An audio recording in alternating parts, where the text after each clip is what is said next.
اس دنیا میں آنے سے پہلے بھی ہم ایک زندگی گزار آئے ہیں، اور بدقسمتی سے اس کا تصور بہت کم لوگوں کو حاصل ہے۔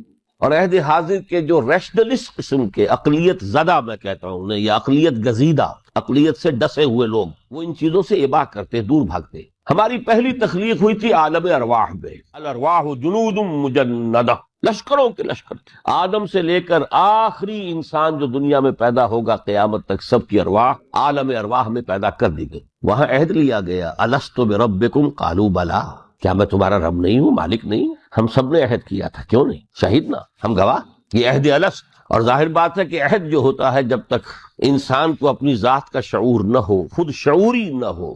آپ دنیا میں معاہدہ کرتے ہیں تو کہتے ہیں کہ بقائمی ہوش و حواس میں یہ عہد کر رہا ہوں، معاہدہ کر رہا ہوں، تو ظاہر بات ہے کہ اس وقت ہم تھے اور ہوش و حواس کے ساتھ تھے، خود شعوری کے ساتھ تھے، لیکن صرف ارواح تھی، جسد نہیں تھی۔ اور یہی ہے وہ مقام جس کے بارے میں حضور نے سے جب پوچھا گیا کہ متى وجبت لک النبوۃ یا رسول اللہ کے رسول، آپ کو نبوت کب ملی؟ تو آپ نے فرمایا والآدم بین الماء والطین، ابھی آدم کا حیولہ جو ہے ابھی گارا گوندھ ہی رہا تھا، پانی اور گارے کے درمیان ہی تھے آدم، کہ میں اس وقت بھی نبی تھا۔ عالم خلق کا ابھی آغاز نہیں ہوا، ابھی عالم ارواح میں بھی جو تمام ارواح ہیں وہ اپنی امتیازی شان کے ساتھ ہے۔ روح محمدی صلی اللہ علیہ وسلم، جس سے اگر نور محمدی کہیں تو غلط